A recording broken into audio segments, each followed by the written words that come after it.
Welcome to all parents and students. Today we are going to study next few sums from exercise 1.2 Maths 2 chapter number 1 12th commerce. In question number 9 they have given, just a minute, what is the question basically? They have given that a bill of rupees 8,000 drawn, a bill of rupees 8,000 drawn on 5th January 1998. Bill is drawn on 5th January 1998. For 8 months was discounted for rupees 7680. The period of the bill is 8 months and it was discounted for rupees 7680 on a certain date. That date of discounting is unknown, that is not given. Find the date on which it was discounted at 10% per annum. So we have to find date on which the bill is discounted. So what is given in the problem? They have given that the bill of rupees 8,000 drawn. The bill of rupees 8,000 means face value of the bill. Bill, amount of the bill is nothing but face value. So that face value is given as rupees 8,000. Bill is drawn on which date? The bill is drawn on 5th January 1998. So this is the date of drawing, 5th January 1998. Now for how many months the bill was drawn? कितने महीने के लिए bill draw किया? The bill was drawn for 8 months. 8 months के लिए bill draw किया. तो period of the bill कितना हो गया? 8 मंथ. तो अब आप सोचिए 5th जनवरी मतलब जनवरी मतलब फर्स्ट मंथ, बराबर ना? फर्स्ट मंथ में बिल ड्रॉ किया और 8 मंथ के बाद वो पे करना है. तो 1 + 8 कितना होता है? 9 मतलब कौन सा मंथ हो गया? 9th मंथ कौन सा होता है? सितंबर. सो नॉमिनल ड्यू डेट बन जाएगा 5th सितंबर 1998. अब आप सभी को पता है, लास्ट वीडियो में हमने देखा है कि नॉमिनल ड्यू डेट में अगर 3 डेज ऐड कर दो you will get the legal due date. तो 5 + 3 मतलब 8 September 1998 will be the legal due date. Okay. Now in this case they have given that bill was discounted for rupees 7,680. Bill was discounted for 7680. मतलब bank कितना पैसा दे रही है? 7680 दे रही है ना. That amount is called as the cash value. So the cash value is given as 7680. Is that clear? So we have got face value, we have got cash value. Also they have given rate of interest 10% per annum. So R equal to 10% per annum. Okay. अब हमें क्या पूछा है? Date on which bill is discounted. कब bill discount हुआ? अब अगर हमें पता करना है कि बिल कब डिस्काउंट हुआ तो उसके लिए हमें पहले टाइम पीरियड चाहिए. टाइम पीरियड मतलब डिस्काउंटिंग का पीरियड, मतलब लीगल ड्यू डेट और डिस्काउंटिंग का डेट, इनके बीच में जो टाइम गया वो अगर हम पता कर ले तो हम डेट फाइंड आउट कर सकते हैं डिस्काउंटिंग का. तो वो जो टाइम पीरियड है, बराबर, उस टाइम पीरियड में बैंक क्या चार्ज करती है? Bankers discount. Is that clear? मतलब आपको क्या चाहिए? Date of discounting. तो डेट ऑफ डिस्काउंटिंग से लेकर लीगल ड्यू डेट तक जो टाइम गया या पीरियड गया, नंबर ऑफ डेज, वो अगर पता चल गया तो आप डेट ऑफ डिस्काउंटिंग निकाल सकते हो. समझ में आ रहा है कि लीगल ड्यू डेट आपका 8 सितंबर है और उसके 8 दिन डिस्काउंटिंग का डेट और लीगल ड्यू डेट, इनके बीच में अगर 8 डेज है तो आप बोल सकते हो कि 8 सितंबर से पीछे 8 डेज जाओ, आपको क्या मिलेगा? डेट ऑफ डिस्काउंटिंग मिलेगा. तो सेम वे आपको पहले क्या फाइंड आउट करना पड़ेगा? Number of days between legal due date and date of discounting. जब वो पता चल जाएगा तो आपको डेट भी पता चल जाएगा. तो वो नंबर ऑफ डेज कैसे मिलेगा? बराबर. तो वो कहां से मिलेगा? बैंक कौन सा डिस्काउंट लेती है? बैंकर डिस्काउंट लेती है, बराबर है. तो बैंकर डिस्काउंट का जो फॉर्मूला है वो फॉर्मूला क्या होता है? Banker discount is equal to face value into N into R upon 100. इसमें जो एन है वो है टाइम पीरियड. कौन सा टाइम पीरियड? ये नहीं, 8 मंथ वाला नहीं. ये टाइम पीरियड कौन सा है? बैंक ने जब बिल डिस्काउंट किया वहां से लेकर लीगल ड्यू डेट तक का टाइम इस एन में मिलेगा आपको, बराबर। तो ये एन हमें फाइंड आउट करना है, अब ये n फाइंड आउट करने के लिए पहले बैंकर डिस्काउंट मालूम होना चाहिए, तो बैंकर डिस्काउंट तो प्रॉब्लम में नहीं दिए, but we can find out how. Face value, cash value, both are given. So the difference between face value and cash value is nothing but banker's discount. So banker's discount is equal to face value minus cash value. 8,000 minus 7,680 कितना मिला? 320. ये हो गया अपना banker discount. अब banker discount किस पे calculate होता है? फेस वैल्यू पे. So banker discount is equal to face value into n into r upon 100. Just put up the values. Banker discount, अब ये मैंने ऐसे फॉर्मेट में लिखा है कवर अप करने के लिए, स्पेस मैनेज करने के लिए. आपको वर्टिकल मैनर में ही लिखना है, ऐसे कुछ मत करना, एक के नीचे एक बराबर से लिखना, प्रॉपर अरेंजमेंट होना चाहिए. सो बैंकर्स डिस्काउंट 320, तो बैंकर डिस्काउंट की जगह पे 320 आ गया. Face value 8,000, N we don't know, N as it is. R rate of interest 10% per annum, R की जगह पे 10 divided by 100 divide by 100. Just make a calculation. 0, 0, 0, 0 cancel. 80 into 10, 800. So therefore 320 is equal to 800 and 800 will divide करेगा, तो आपको मिलेगा n equal to 320 upon 800. सबको पता है 0, 0 will get cancel. 16 2s, 16 5s. So 2 by 5 ये n आ गया. अब ये n जो है वो किस में रहेगा? What will be the unit? क्या यूनिट रहेगा? वो ईयर्स में ही रहता है ना n हमेशा. तो 2/5 क्या हो गया? ईयर्स, बराबर. बट हम 2/5 ईयर कैलकुलेट करेंगे क्या? हमें क्या करना है? डेट ऑफ डिस्काउंटिंग निकालना है ना, तो उसके लिए हमें क्या पता करना है? डेज. तो ईयर को कन्वर्ट करना पड़ेगा डेज में. तो सिंपल है भाई, 1 year is equal to 365 days. तो सेम पैटर्न, 2/5 ईयर्स का अगर डेज करना है तो 2/5 को 365 से मल्टीप्लाई कर लो. ओके, इन लास्ट वीडियो मैंने बताया था 73 का टेबल. 5 अगर इसे डिवाइड करेगा तो 73 आएगा, बराबर है ना. 5 7 35 एंड 5 3 15. तो वो 73 इंटू 2 करेंगे तो कितना आएगा? 146. तो 146 डेज. ये क्या हो गया? Time period. कहां से कहां तक? डेट ऑफ डिस्काउंटिंग से लेकर लीगल ड्यू डेट तक. Are you getting it? मतलब लीगल ड्यू डेट कौन सा है? 8 सितंबर. तो डेट ऑफ डिस्काउंटिंग कहां पे आएगा? 168 डेज आगे की पीछे, बना ना. बिफोर दैट ना, not after that. Legal due date के बाद तो सब खत्म हो जाता है. तो डिस्काउंटिंग कब होता है? लीगल ड्यू डेट के पहले होता है ना बिल. मतलब हमें 8 सितंबर के पहले जाना है, पीछे जाना है. Before 8 September. How many days? 146 days. तो चलो शुरू करते हैं. पहले 8 सितंबर, मतलब सितंबर के 8 डेज आप पीछे गए, तो सितंबर में 8 days. So date of discounting is 146 days before 8 September 1998. तो आपको पीछे जाना है. How many days? 146 days. So सितंबर में 8 डेज गए आप पीछे. सितंबर के पहले कौन सा आता है? अगस्त. अगस्त में कितने डेज? 31 डेज. आप गए 31 डेज पीछे, 31. फिर जुलाई. जुलाई में कितना आता है? 31 डेज. और ये लिखते वक्त थोड़ा क्रॉस वेरीफाई करते रहो कि 146 कहीं क्रॉस ना हो जाए. तो आप देख रहे हैं 8 है, 31 है, 30 68, मतलब 146 अभी भी दूर है.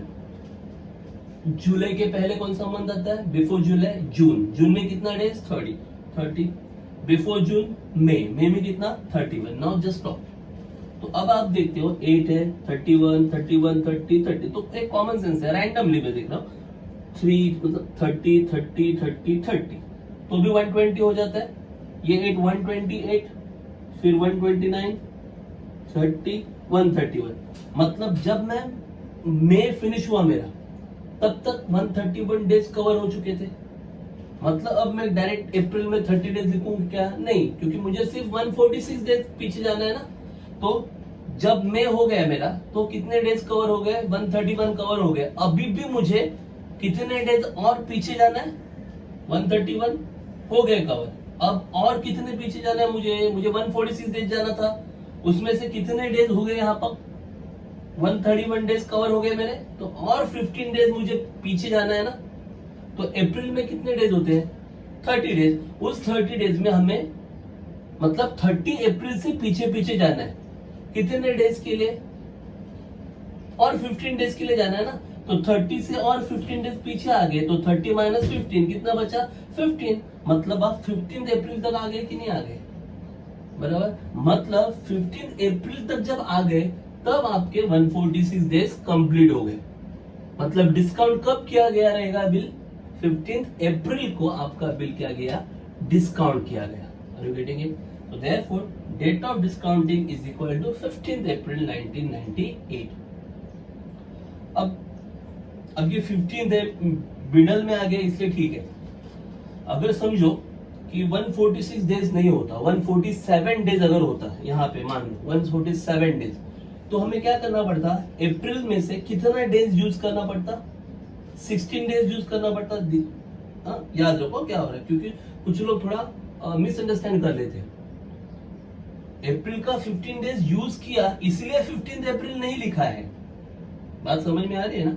जैसे कि अगर यहाँ पे 147 डेज होता तो मुझे 131 के बाद और कितना डेज पीछे जाना पड़ता, 16 डेज पीछे जाना पड़ता ना। तो मैं 16 डेज, तो यहाँ पे और 16 आता, लेकिन आंसर 16 अप्रैल आता क्या, फिर नहीं, क्योंकि अप्रैल का 16 डेज पीछे गया मैं, तो 30 अप्रैल से लेकर 60 डेज अगर पीछे गया मैं, तो 30 माइनस 16 कितना होगा 14, 14 अप्रैल फिर हो जाएगा डेट ऑफ डिस्काउंटिंग। ये थोड़ा लॉजिक समझ लो। अदरवाइज कुछ बच्चे क्या सोचते हैं कि यहाँ पे 15 आ गया तो चलो 15 अप्रैल लिख दिया, तो यहाँ पे 16 आ गया तो चलो 16 अप्रैल लिख दिया, ऐसे नहीं होते। Is that clear? अगर मान लो ये मई है, जस्ट अज्यूम, समझो मई तक, मतलब मई कवर हो गया, मई तक आपका 140 डेज हो गया, समझ लो कि मई तक आपका 140 डेज हो गया, और आपको जाना था कितना 146 डेज आपको पीछे जाना था। ये मई हो गया, अब यहां तक आपका कितना डेज कवर हो गया, 140 कवर हो गया समझ लो। तो और कितना डेज पीछे जाना था, 6 डेज ना। तो अप्रैल से आप कितना डे लोगे, 6 डे लोगे। तो आप आंसर 6 अप्रैल लिखोगे क्या, पर नहीं लिखोगे, क्यों? क्योंकि आप 30 अप्रैल से पीछे जा रहे हो 6 डेज। तो 30 अप्रैल से अगर 6 डेज पीछे गए तो 6 अप्रैल आता है क्या, नहीं ना। समझ में आया? तो 30 माइनस 6 24 अप्रैल आएगा डेट। ये लॉजिक मैं समझाना चाह रहा हूँ। Are you getting it? Okay. So अगर किसी को फिर से ना समझे तो go through the video again and again. Okay, तो प्रॉब्लम क्या था समझ में आ गया। फेस वैल्यू है, date of drawing, period of the bill, nominal due date, legal due date, सब पता है, ये सब दिया था प्रॉब्लम में। सबसे पहले आपने बैंकर डिस्काउंट फाइंड आउट कर लिया, face value minus cash value किया, फिर बैंकर डिस्काउंट का फॉर्मूला यूज किया, वहां से आपको एन मिला, एन ईयर में था, उसको आपने डेज में कन्वर्ट किया, तो आपको पता चला कि डिस्काउंटिंग डेट और लीगल ड्यू डेट इन दोनों के बीच में 146 डेज का गैप है। मतलब आपको लीगल ड्यू डेट से पीछे 146 डेज जाना था। तो लीगल ड्यू डेट 8 सितंबर था, तो सितंबर के 8 डेज आप पीछे गए। फिर करते करते करते आपको अप्रैल के 15 डेज पीछे जाना है। 15 अप्रैल आपका डेट आंसर आया। क्यों आया? क्योंकि यहाँ 15 है इसलिए नहीं आया। क्यों आया? क्योंकि 30 डेज होते हैं अप्रैल में, उसमें से आपने कितने यूज किए, 15 डेज यूज किए, पीछे गए आप।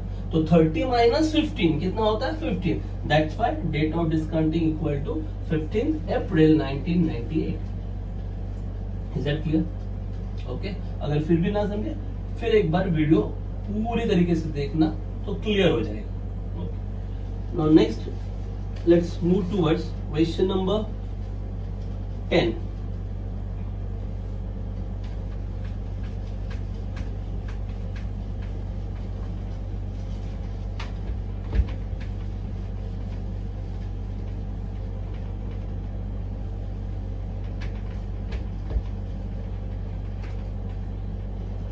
In question number 10, the question is given that a bill drawn on 5th June for 6 months was discounted at the rate of 5% per annum on 19th October if cash value is 43,500, find the face value of the bill. Very simple problem.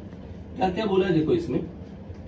Simply they have given a bill was drawn on 5th June, मतलब date of drawing, bill was drawn on 5th June, तो date of drawing क्या हो गया 5th June हो गया। For 6 month, मतलब period of the bill क्या हो गया, 6 मंथ हो गया, was discounted at the rate of 5%, R हो गया आपका 5% पर एनम ऑन 19 अक्टूबर, मतलब डेट ऑफ डिस्काउंटिंग भी दिया है 19 अक्टूबर, कैश वैल्यू दिया है 43,500 and we have to find face value of the bill, हमें फेस वैल्यू फाइंड आउट करना है, सिंपल सी बात है, बराबर। जो भी दिया है हम लोग यहाँ पे मेंशन करेंगे। What is given,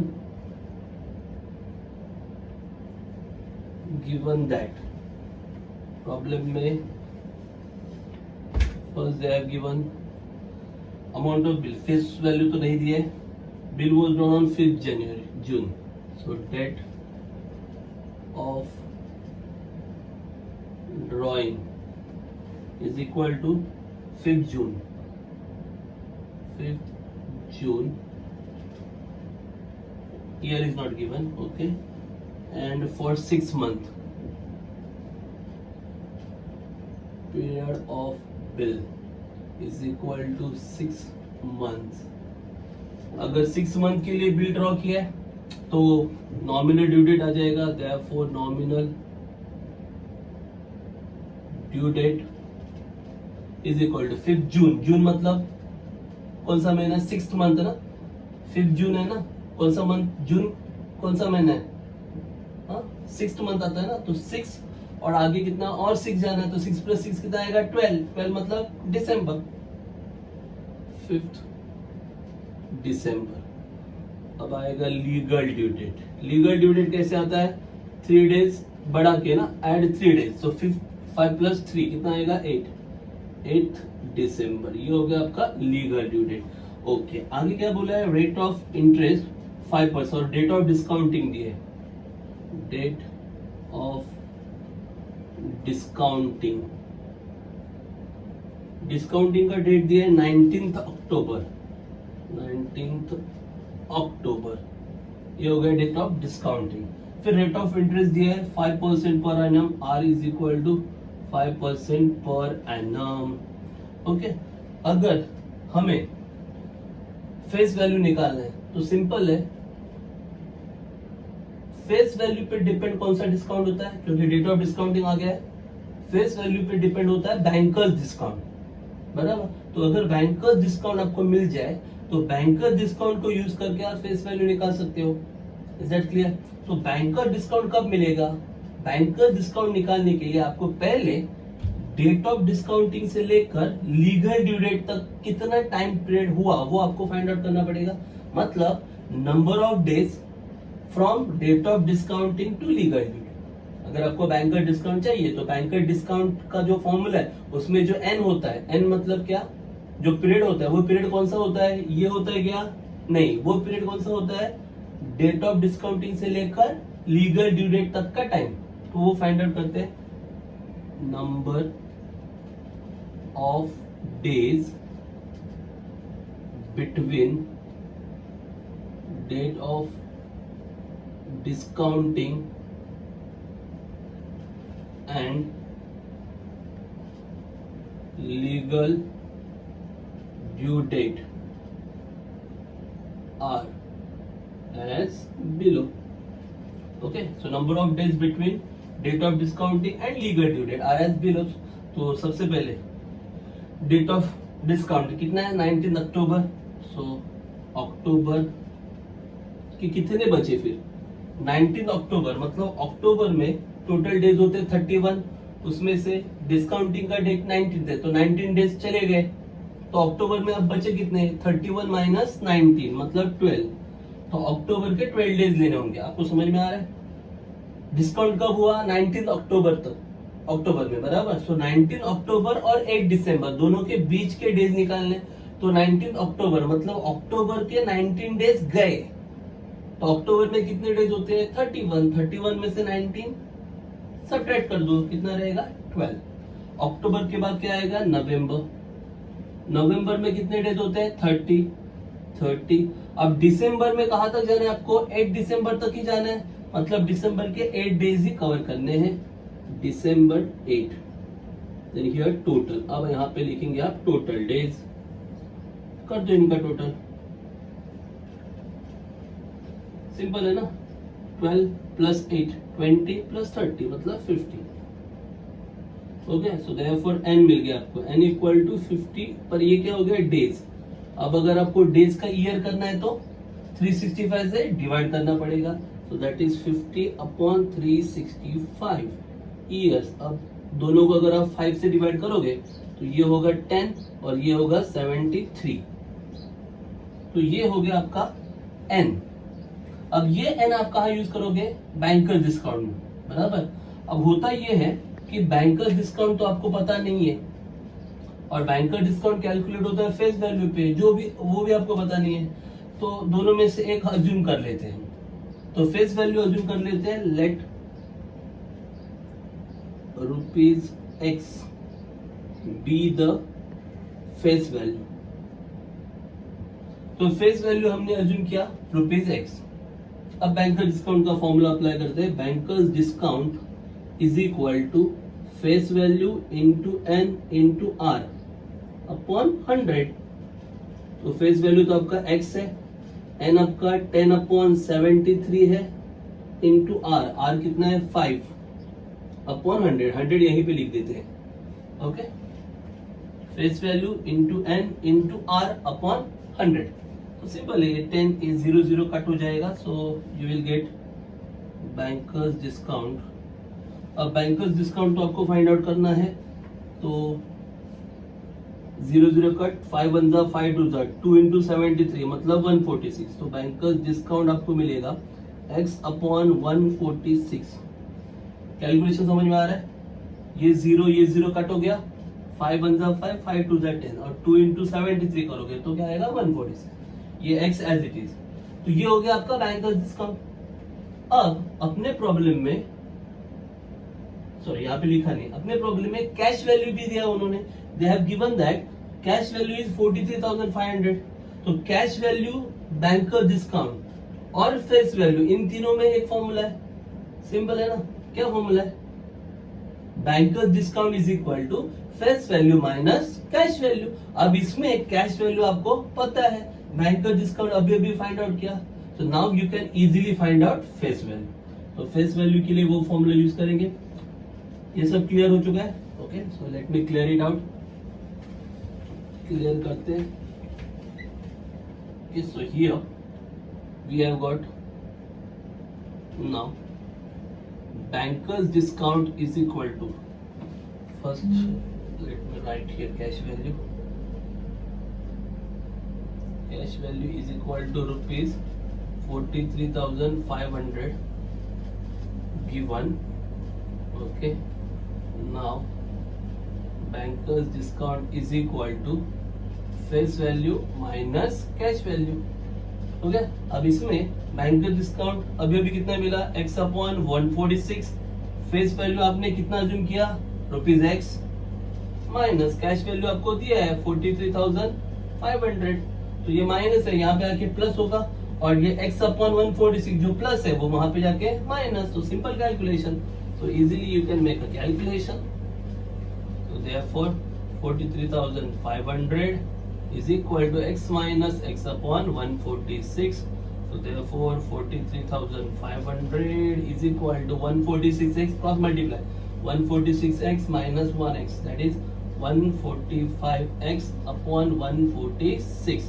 So now just make a calculation that will give you the final answer. So therefore x is equal to, ये जो 146 डिवाइड है वो क्या करेगा मल्टीप्लाई 43,500 इंटू 146 अपॉन ये 145 क्या करेगा divide, so that will give you the final answer।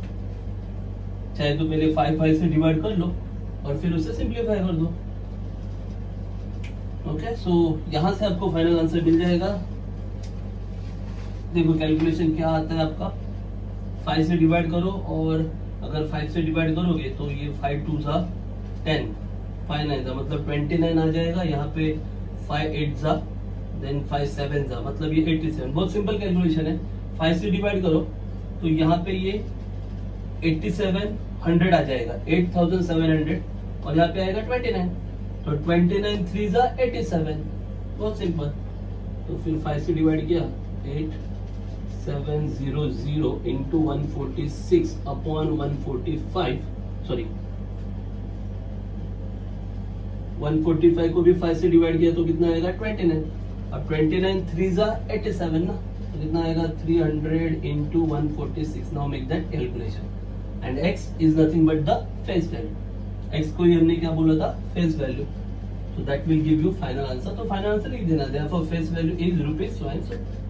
Problem समझे आपको, क्या क्या था प्रॉब्लम में, डेट ऑफ ड्राइंग था बराबर, फिर पीरियड ऑफ द बिल था, पीरियड ऑफ द बिल को ऐड किया तो आपको क्या मिला, नॉमिनल ड्यू डेट, फिर 3 डेज ऐड किया तो लीगल ड्यू डेट बराबर, फिर उन्होंने डेट ऑफ डिस्काउंटिंग दिया था आपको बराबर, फिर आपने क्या किया, डेट ऑफ डिस्काउंटिंग और लीगल ड्यू डेट इनके बीच का टाइम पीरियड निकाला। कैसे निकला आपको पता है, डेट ऑफ डिस्काउंटिंग था आपका 19 अक्टूबर और लीगल ड्यू डेट था 8 दिसंबर, तो 19 अक्टूबर से लेकर 8 दिसंबर का टाइम निकाला आपने, कितने डेज मिले आपको, 50 डेज, उसको आपने ईयर में कन्वर्ट किया, वो हो गया n बराबर। अब इस पे डिपेंड कौन सा डिस्काउंट है, बैंकर डिस्काउंट, तो बैंकर डिस्काउंट कैलकुलेट करना था आपको, लेकिन बैंकर डिस्काउंट किस पे कैलकुलेट होता है, फेस वैल्यू पे, फेस वैल्यू तो दिया नहीं है, फिर आपने क्या किया, फेस वैल्यू अज्यूम किया x, फिर बैंकर डिस्काउंट आपको कितना मिला, face value into N into R upon 100 करके x अपॉन 146 मिला। प्रॉब्लम में दिया क्या है, बट कैश वैल्यू दिया है, तो cash value, banker discount, face value, तीनों का फॉर्मूला कौन सा है, ये banker discount equal to face value minus cash value. Banker discount अभी भी फाइंड आउट किया, x upon 146, face value x, cash value 43,500। Solve करो, you will get the final answer. Is that clear? Okay, very simple problem. Okay, now question number 11 is similar sort of procedure like our first problem, means question number 9. Okay, so just check it out. Question number 11, what is given in the question, a bill was drawn on 14th April, 14th April पे bill draw किया for rupees 7,000 का bill है, 14 अप्रैल में draw किया है and was discounted on 6 जुलाई, 6 जुलाई को उसे discounted किया गया है eight 5% per annum, rate of interest दिया है 5%। बैंकर पेड ₹6930, बैंकर ने पे किए। अब सीधी सी बात है, बैंक जो पे करता है अमाउंट वो क्या होता है, कैश वैल्यू, तो कैश वैल्यू दिया है 6,930 for the bill. Find the period of the bill, आपको पीरियड ऑफ द बिल निकालना है बराबर है। थोड़ा सा हटके समय कुछ, लेकिन डिफिकल्ट बिल्कुल भी नहीं है। सबसे पहले क्या क्या दिया है, जो भी दिया है वो हम यहाँ पे मेंशन करेंगे। बिल का अमाउंट दिया है, मतलब फेस वैल्यू दिया है 7,000। उसके बाद उन्होंने बिल वॉज ड्रॉन, मतलब डेट ऑफ ड्रॉइंग दिया है 14 अप्रैल। अब यहाँ पे हम nominal due date, legal due date नहीं फाइंड आउट कर सकेंगे। क्यों? क्योंकि पीरियड ऑफ द बिल दिया नहीं है, वो तो पूछा है बराबर।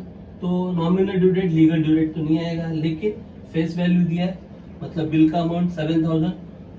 बैंकर पेड बोला है, मतलब वो हो गया। कैश वैल्यू वो भी दिया है यहाँ पे 6,930। रेट ऑफ इंटरेस्ट मतलब आर दिया है 5%। अब आपको पता है फेस वैल्यू कैश वैल्यू को यूज करके अभी अभी देखा कौन सा डिस्काउंट मिलता है, यस बैंकर्स डिस्काउंट। तो बैंकर डिस्काउंट फाइंड आउट कर सकते हैं ना आप easily, face value minus cash value. फिर इस बैंकर डिस्काउंट का जो फॉर्मूला है उसमें एन आता है ना, banker discount equal to face value into N into R upon 100, वो एन मिलेगा आपको। वो एन क्या होता है, time period between date of discounting and legal due date. तो आपके पास डेट ऑफ डिस्काउंटिंग तो है और अभी आपको टाइम भी पता चला, मतलब आप क्या करोगे, डेट ऑफ डिस्काउंटिंग से लेकर उतने दिन आगे जाओगे कि पीछे आओगे। That's the difference between question number 9 and 11. Question number 9 में उल्टा था, उसमें हमें डेट ऑफ डिस्काउंटिंग नहीं दिया था, उसमें अपने पास लीगल ड्यू डेट था, तो हम पीछे आए थे और हमें डेट ऑफ डिस्काउंटिंग मिला था। अब क्या है, अब डेट ऑफ डिस्काउंटिंग मिला है, अब हम आगे जाएंगे ना, क्योंकि लीगल ड्यू डेट आगे रहेगा ना, पीछे रहेगा क्या, डिस्काउंटिंग के बाद आएगा ना लीगल ड्यू डेट। तो now we have to go forward, okay, after, so we have to count more days. That will give you legal due date, वहां से मिलेगा legal due date. Legal due date को 3 दिन पीछे लेके आओ तो क्या मिलेगा, नॉमिनल ड्यू डेट। एक बार नॉमिनल ड्यू डेट मिल गया तो नॉमिनल ड्यू डेट और डेट ऑफ ड्रॉइंग इनके बीच में क्या मिलेगा, period of the bill. Problem समझ में आ रहा है? देखो क्या और कैसे कर रहे हैं हम लोग। क्वेश्चन नंबर 11, ठीक है, what is given,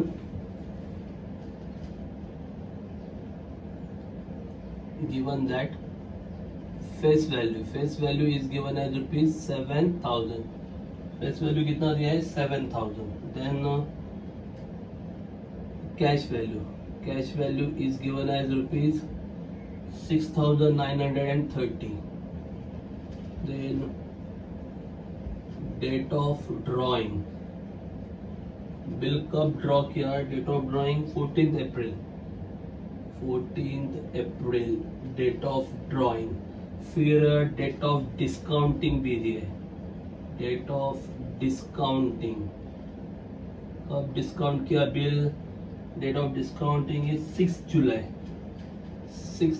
July, this is date of discounting. Then rate of interest is 5% per annum, 5% per annum, this is rate of interest, okay, 5% per annum rate of interest.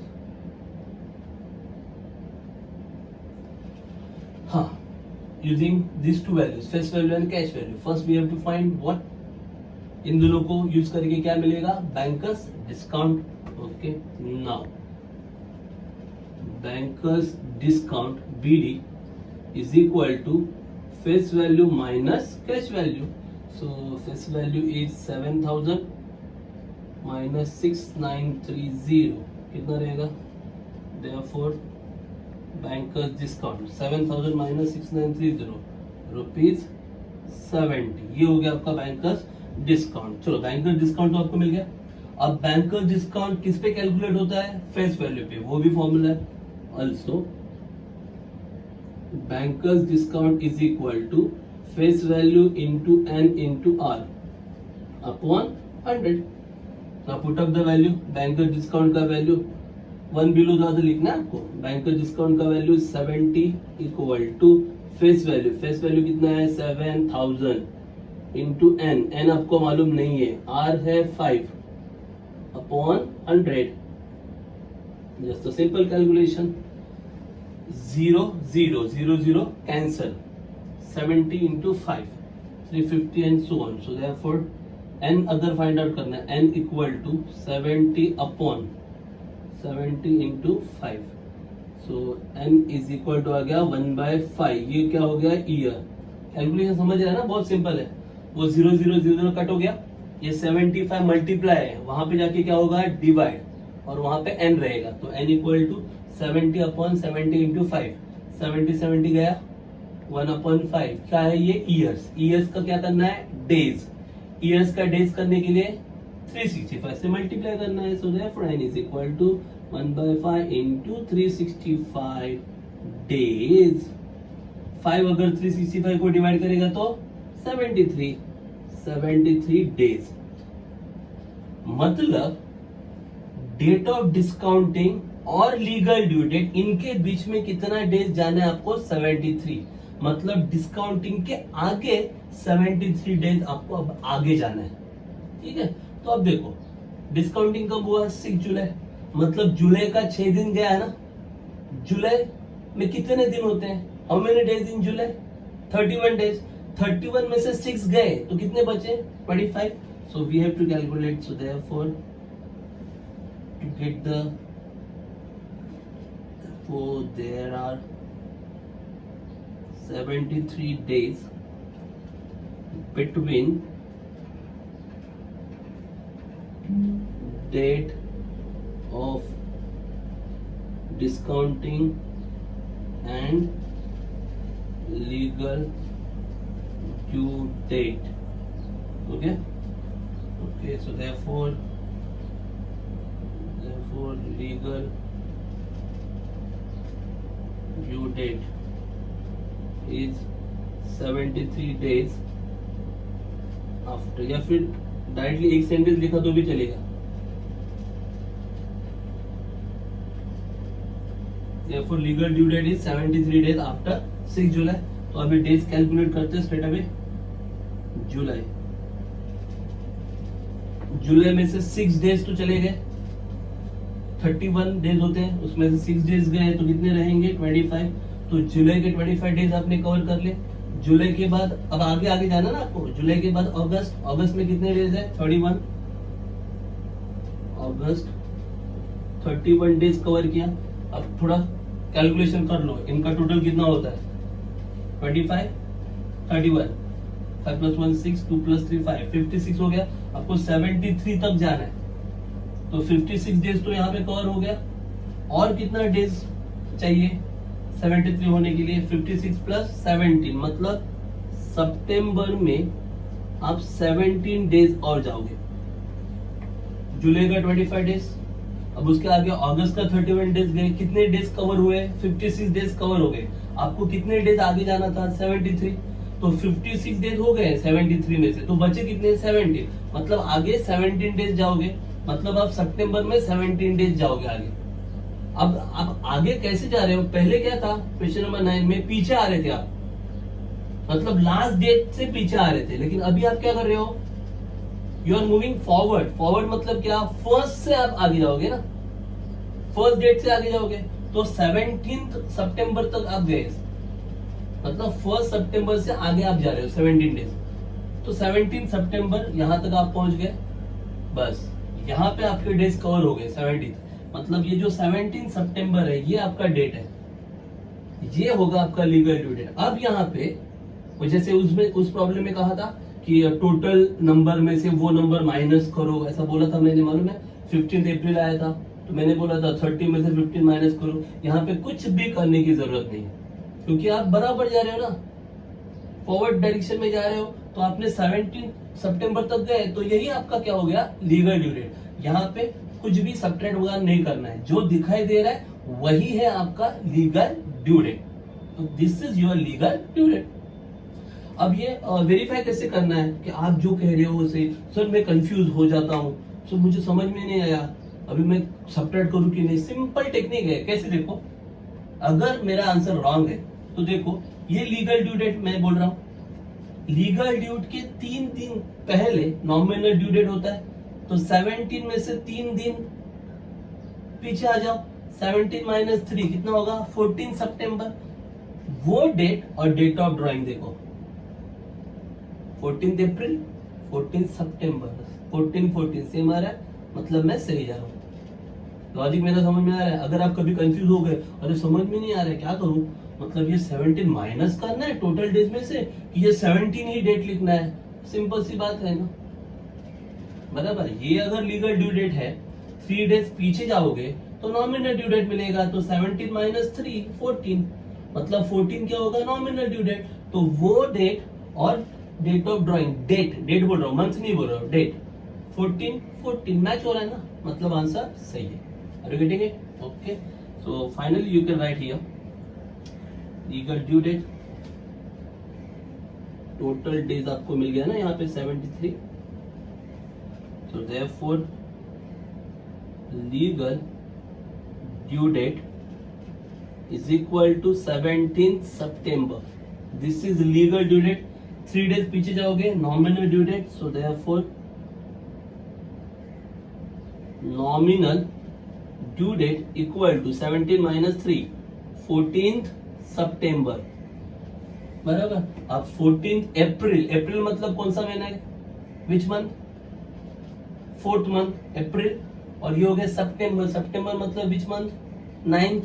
तो 4th month और ये 9th month, 4 और 9 के बीच में difference कितना है 5 month का difference है ना। तो पीरियड ऑफ द बिल क्या हो गया 5 मंथ्स। तो therefore you have to write at the end, therefore period of bill is equal to 5 months. Finish. This will be the period of the bill. कुछ doubt है आपको? Problem समझा?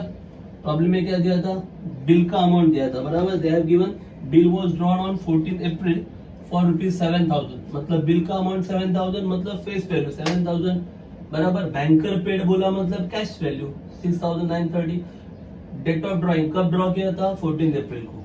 कब discount हुआ था? 6 जुलाई को। रेट ऑफ इंटरेस्ट था। सबसे पहले बैंकर डिस्काउंट मिलेगा, face value cash value subtract करो, बैंकर डिस्काउंट मिला। बैंकर डिस्काउंट को यूज करके एन मिलेगा, face value into N into R upon 100। N आ गया 1/5 ईयर्स, इसको डेज में कन्वर्ट किया 73 डेज। मतलब क्या पता चला?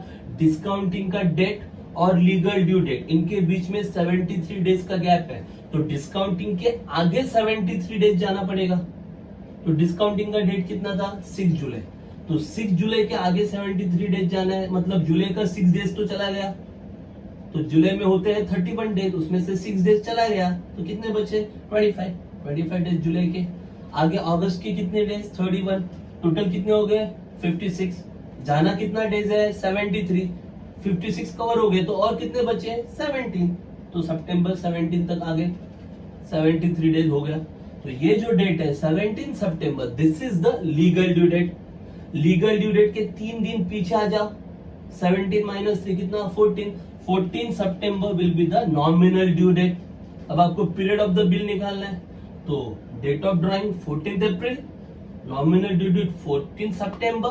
14 अप्रैल से 14 सितंबर तक कितना मंथ होता है? 5 मंथ। तो period of the bill is 5 month. Are you getting it? Very simple problem. Okay, so let's proceed to question number 12, which is much more easy than all these problems. बहुत ही simple सा problem है question number 12।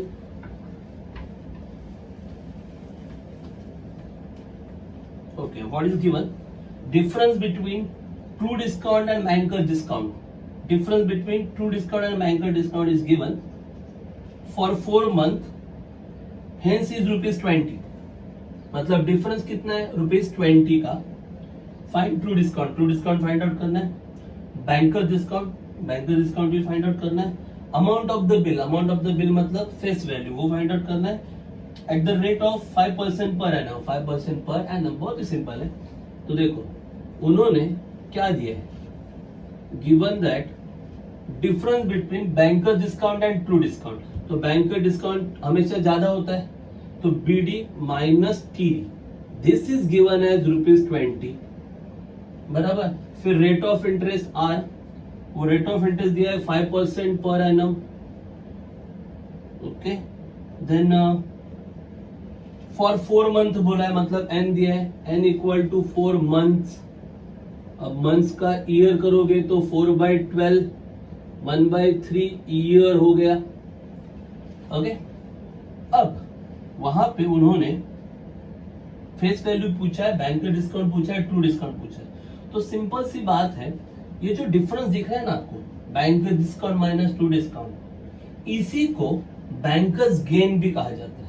This difference is also called as bankers gain. So now you can write that we have